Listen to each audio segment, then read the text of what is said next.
ces pieux plantés, alignés sur la grève, m'ont tout de suite fait penser à ces armées antiques, les armées égyptiennes, les armées assyriennes, etc.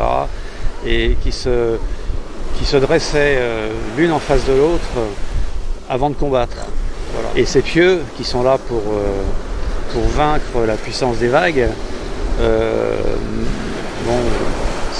vous en parlez tout de suite. Ça m'a parlé tout de suite, quoi. Donc immédiatement j'ai voulu obtenir les autorisations de la mairie de Blainville pour créer, pour installer comme des chefs de guerre en fin de compte qui vont diriger tous ces soldats qui vont lutter contre l'assaut des vagues et qui m'a conduit à demander une autorisation à la préfecture de la Manche, la préfecture maritime de la Manche. Personne n'était étonné, tout le monde était séduit par le projet. Par le projet, voilà. Donc les gens qui se promènent sur la plage lorsque je travaille, lorsque je sculpte, sont étonnés et séduits par l'idée. Qu'est-ce que vous sculptez? Ah, vous sculptez des bonhommes.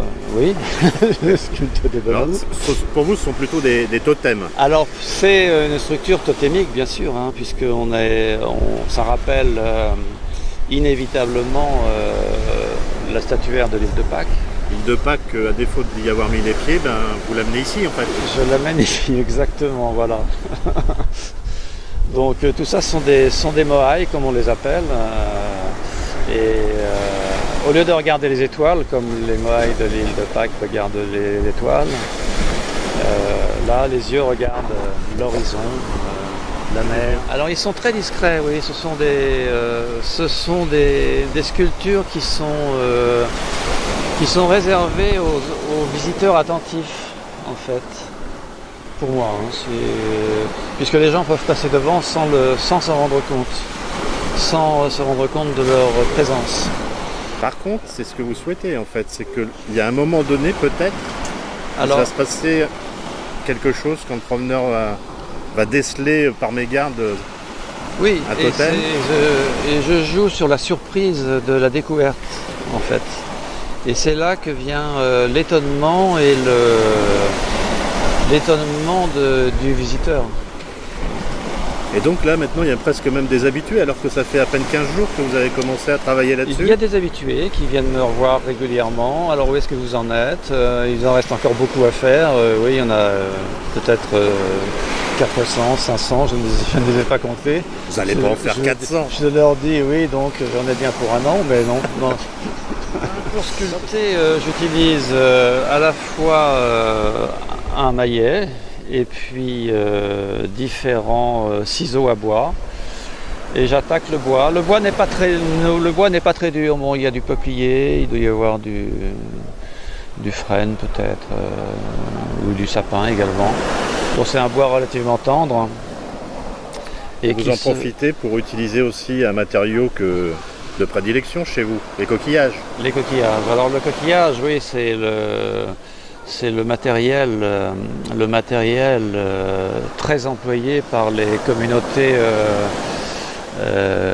des îles du Pacifique, par exemple, entre autres, ou certains peuples côtiers africains. Donc on est avec un matériau vraiment de base.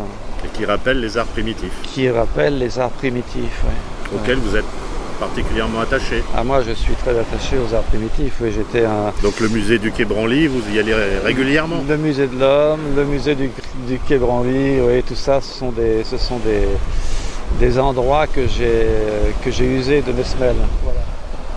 Le retour en tant qu'artiste, bon, j'attends pas particulièrement un retour, j'ai eu envie de créer ces visages. Pour raconter une histoire en fait.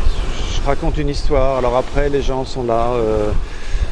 On y adhère, on n'y adhère pas, on est surpris. M'écoute, souvent les gens, je les entraîne facilement dans cet univers.